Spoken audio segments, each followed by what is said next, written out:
All right, folks, day 2, our week 1 of our 365 days of reading the Bible.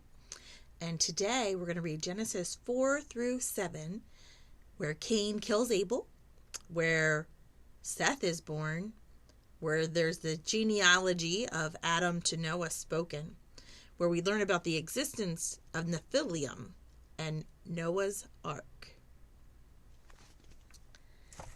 All right, chapter 4. The man, Adam, knew his wife intimately. He knew her. She became pregnant and gave birth to Cain and said, I have given life to a man with the Lord's help. She gave birth a second time to Cain's brother Abel.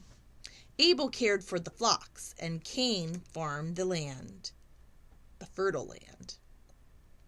Sometime later, Cain presented an offering to the Lord from the Lord's crops, while Abel presented his flock's oldest offspring with their fat.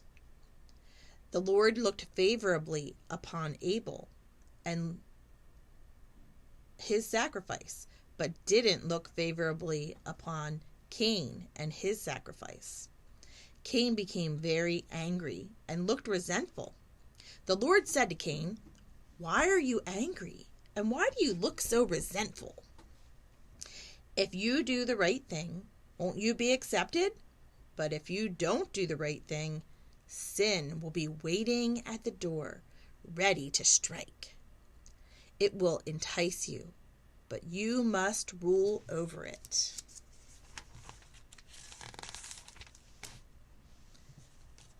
Cain said to his brother Abel, Let's go out into the field. When they were out into the field, Cain attacked his brother Abel and killed him. The Lord said to Cain, Where is your brother Abel? Cain said, I don't know. Am I my brother's guardian? And the Lord said, What did you do? Does that sound familiar? Isn't that what he said to Cain, to his mother as well? What did you do? The voice of your brother's blood is crying to me from the ground. And you are now cursed from the ground that opened its mouth to take your brother's blood from your hand.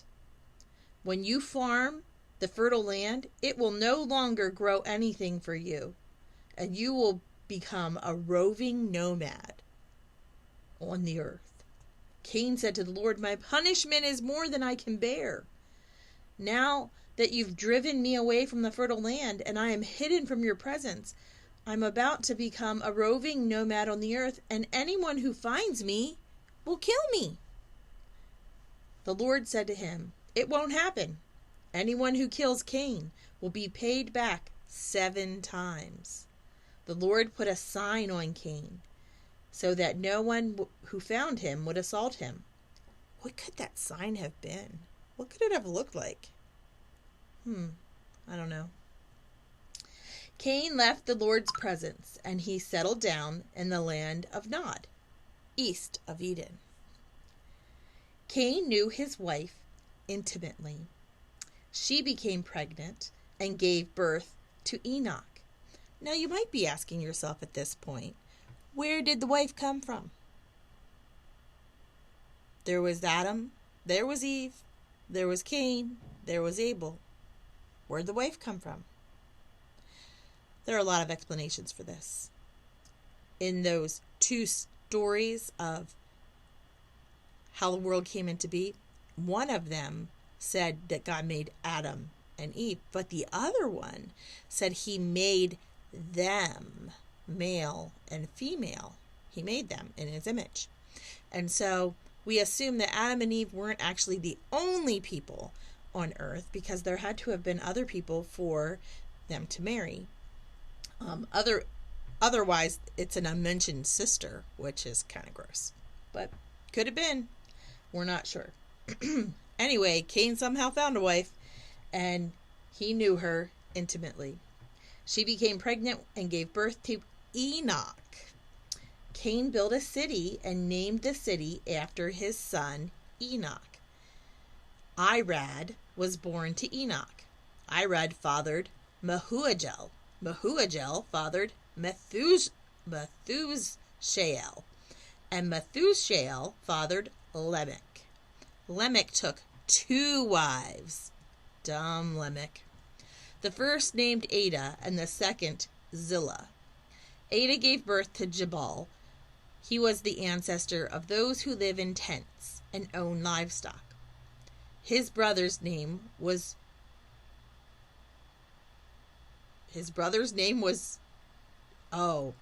Ada first gave birth to Jabal, and his brother's name was Jubal. See what she did there? Yeah, she liked that.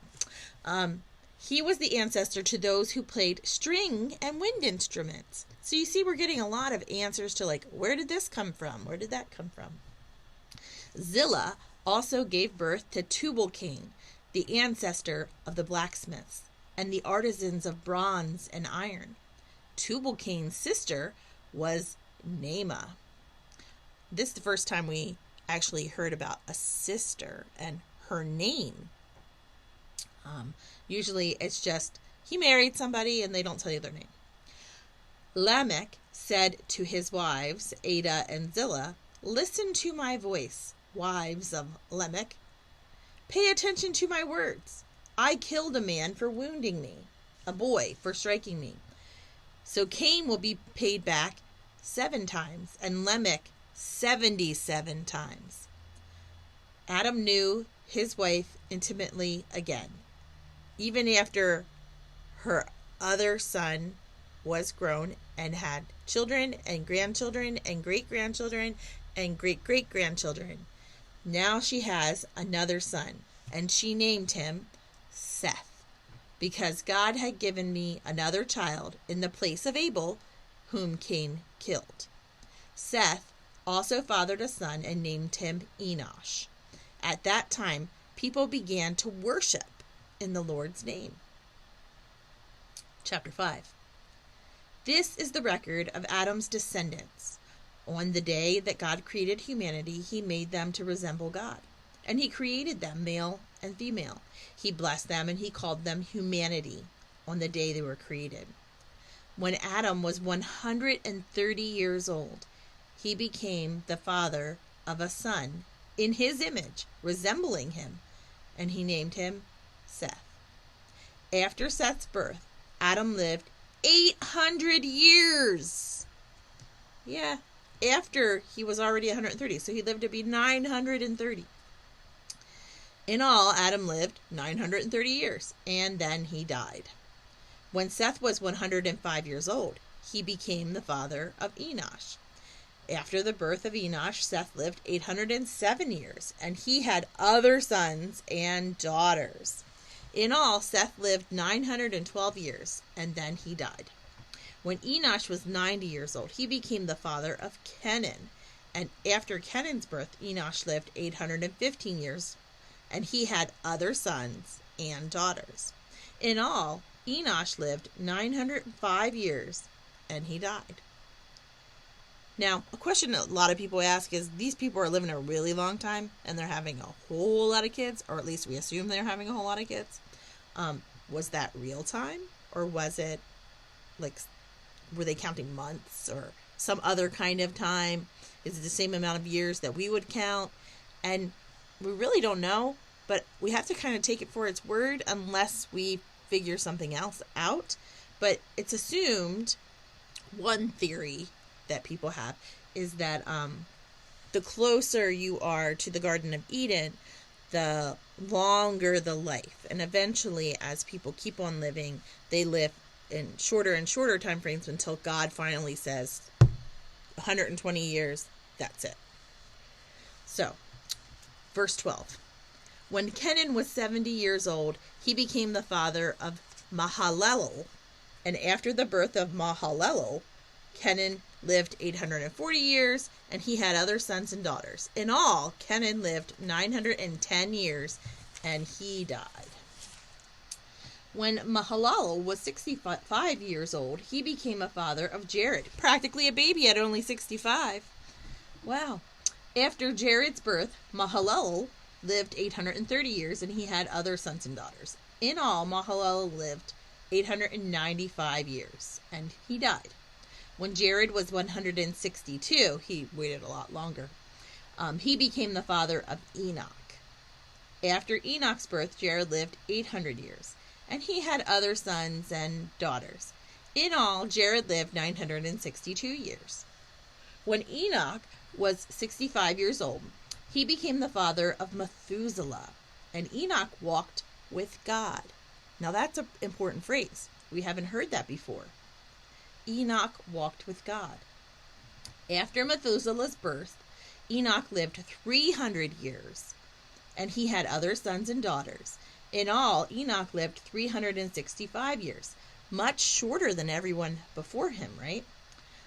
Enoch walked with God, again, it says, and he disappeared because God took him.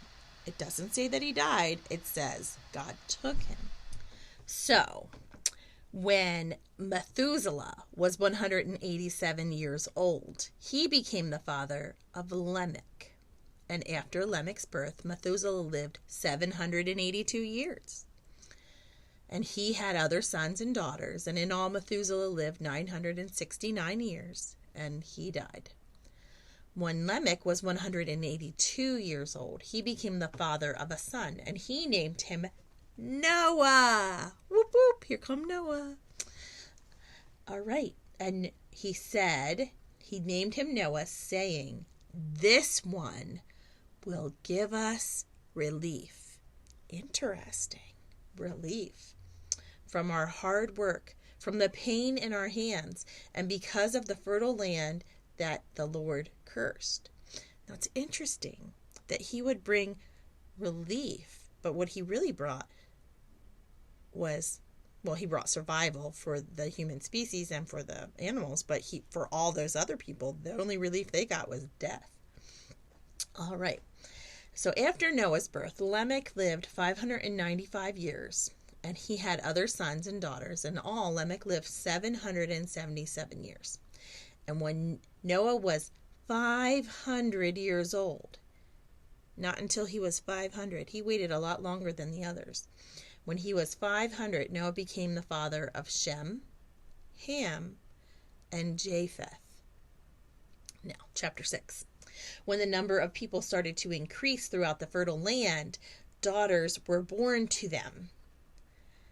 The divine beings saw how beautiful these women were, so they married the ones that they chose. Who were these divine beings? Maybe angels? It doesn't really say, but some kind of divine beings. They married the ones they chose. The Lord said, "My breath will not remain in humans forever, because they are flesh. They will live 120 years.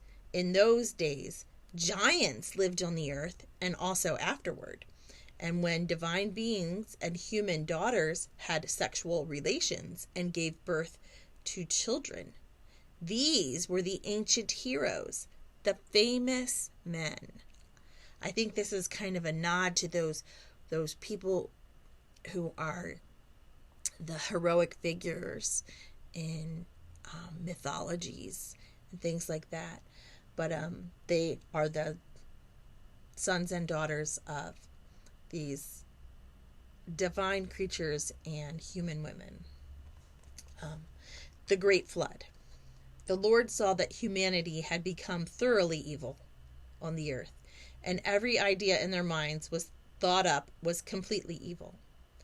And I don't know, makes me think, how bad could they be? I mean, we're pretty bad.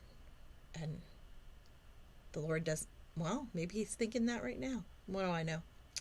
Anyway, their thoughts were always completely evil. The Lord regretted making human beings on the earth, and he was heartbroken. Heartbroken. The Lord was heartbroken.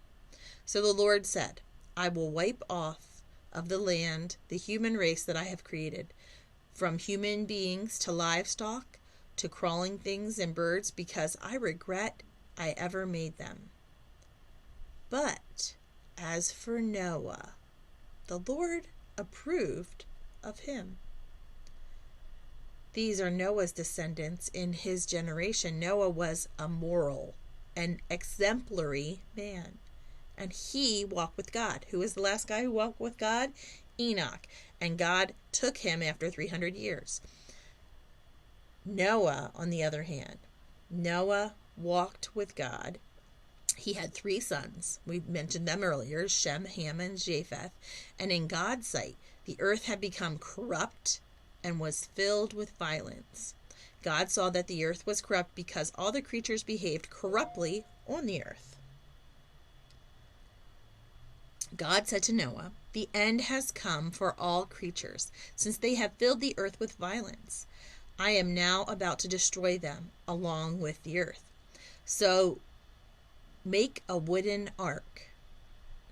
Make the ark with nesting places and cover it inside and out with tar. This is how you should make it." And he gives some pretty specific instructions. 450 feet long, 75 feet wide, 45 feet high. Make a roof for the ark and complete it 1 foot from the top. Put a door on its side. In the hold below, make the second and third decks. I am now bringing flood waters over the earth to destroy everything under the sky that breathes. Everything on earth is about to take its last breath. But I will set up my covenant with you. He's talking to Noah. With you, Noah. From all living things, from all creatures, you will bring a pair, male and female, into the ark with you and keep them alive. From each kind of bird and each kind of livestock, and from everything else that crawls on the ground, a pair from each will go in with you to stay alive. Take some of every kind of food and stow it as a food for you and for the animals. Noah did everything exactly as God commanded him. Chapter 7. The Lord said to Noah, "Go into the ark with your whole household, because among this generation I have seen that you are a moral man." So obviously God cares about morality. From the very beginning, he cares about it. From every clean animal, take 7 pairs, a male and his mate. And from every unclean animal, take 1 pair, a male and his mate. And from the birds of the skies, take 7 pairs, male and female, so that their offspring will survive throughout the earth. In 7 days from now, I will send rain on the earth for 40 days and 40 nights, and I will wipe off from the fertile land everything that I have made. Noah did everything the Lord commanded him. That's pretty good. I wonder if I do everything that the Lord commands me. I hope so. Noah did everything the Lord commanded him. Noah was 600 years old when the floodwaters arrived on the earth. So that was like 100 years after we first heard about him having his sons. So 600 years old when the floodwaters arrived on the earth. Noah and his sons and his wife and his sons' wives with him entered the ark to escape the floodwaters. From the clean and unclean animals, from the birds and everything crawling on the ground, 2 of each, male and female, went into the ark with Noah, and God commanded Noah after 7 days the floodwaters arrived on the earth. In the 600th year of Noah's life, in the 2nd month, on the 17th day, very specific, on that day, all the springs of the deep erupted. So water came up out of the ground. All the underground water that we get our well water from, erupted. And the windows in the skies opened. That means rain. And it rained on the earth for 40 days straight. Never stopped. Pouring rain. 40 days and 40 nights. That same day, Noah with his sons, Shem, Ham, and Japheth, Noah's wife and the sons' 3 wives, went into the ark with all those animals. They and every kind of animal, every kind of livestock, every kind that crawls in the ground, and every kind of bird, they came in came to Noah and entered the ark. They just showed up. Hey, Noah, we're ready. 2 of every kind of creature that breathes, male and female of every creature, went in just as God had commanded him. And the Lord closed the door behind them. They didn't even have to close the door. The Lord closed the door. The flood remained on the earth for 40 days. The waters rose, lifted the ark, and it rode high above the earth. The waters rose and spread over the earth, and the ark floated on the surface of the waters. The waters rose even higher over the earth, and they covered all of the highest mountains under the sky. The waters rose 23 feet high, covering the mountains. Every creature took its last breath. The things crawling on the ground, everything on dry land with life's breath in its nostrils, died. God wiped away every living thing that was on the fertile land, from human beings to livestock, to crawling things, to the birds in the sky. They were wiped off the earth. Only Noah and those with him in the ark were left. The waters rose over the earth for 150 days. And that is the end of our reading today. See you tomorrow.